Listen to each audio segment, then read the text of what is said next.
The case of Vizinjam in Kerala is telling. This port location is among the strategically best in the world, offering a 24-meter natural draft, meaning it can handle the largest ships without expensive dredging and sitting barely 10 nautical miles from one of the busiest global shipping lanes. It positions India as the logistics nerve center for South Asia, capable of serving not just its own needs but also becoming the preferred port for neighboring countries' cargo.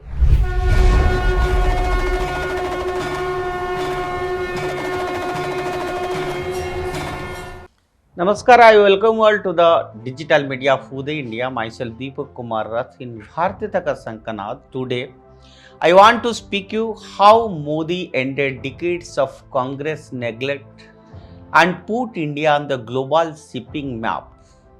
For decades, India's maritime trade suffered from a glaring strategic handicap, its lack of a world-class transshipment hub on its own shores.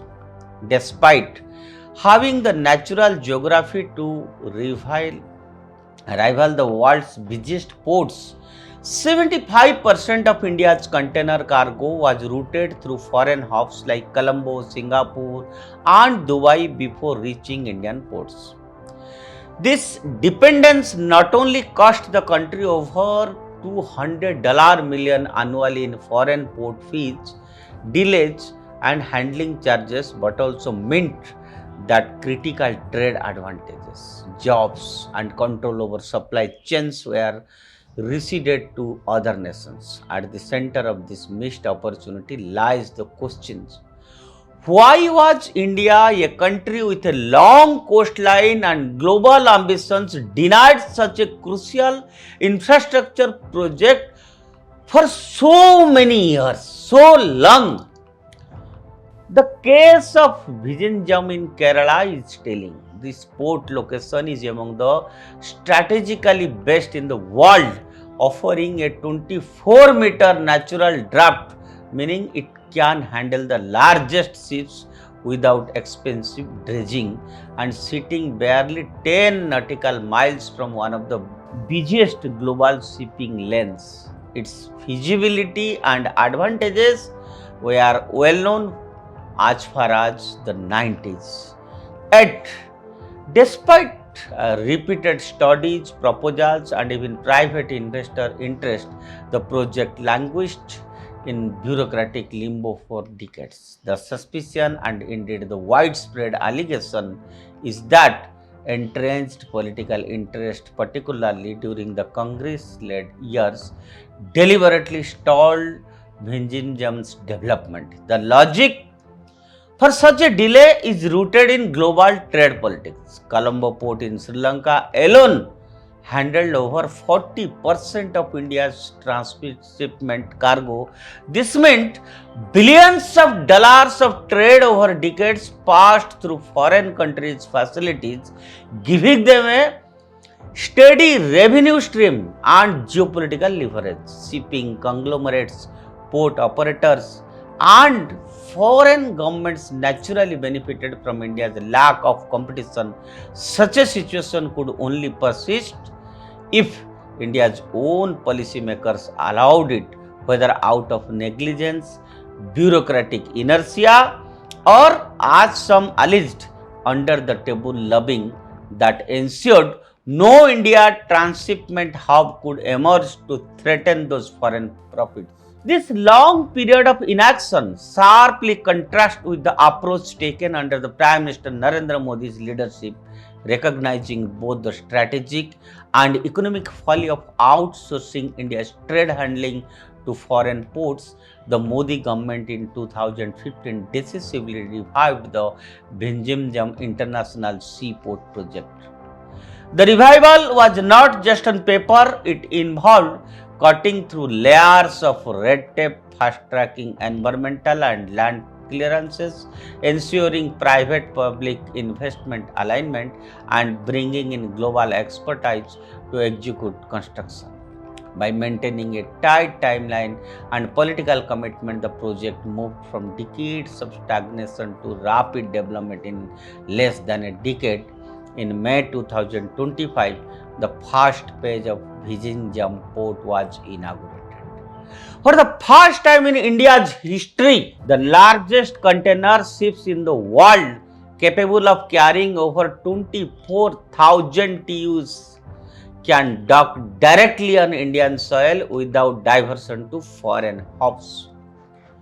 With an initial capability of 1 million TUS, 20-foot equivalent unit TUS, and future expansion planned to 7.2 million TUS, Vizhinjam is set to become not just India's but South Asia's most advanced transshipment hub. The economic impact is immediate and profound. First, the $200 million annual loss in foreign port fees will now remain within India's economy and contributing to national revenue and port development. Second, shipping times of Indian cargo will drop by 3 to 6 days. That is a major gain in today's time-sensitive global supply chains. Third, the port is generating thousands of direct and indirect jobs, from dock workers and logistic firms to ship repair, warehousing, and ancillary services. The spillover effect will strengthen coastal economies and boost India's export competitiveness. More strategically, Vizinjam enhances India's maritime sovereignty by controlling its own transshipment hub. India reduces dependency on foreign infrastructure that could be used for political or economic pressure during disputes. It positions India as the logistics nerve center for South Asia, capable of serving not just its own needs but also becoming the preferred port for neighboring countries' cargo. This shift mirrors the rise of Singapore and Dubai as global shipping powerhouses, except now India can play that role for its foreign region. The contrast in government is stark. For decades, Congress-led administrators failed or refused to act, leaving India's trade arteries dependent on foreign control.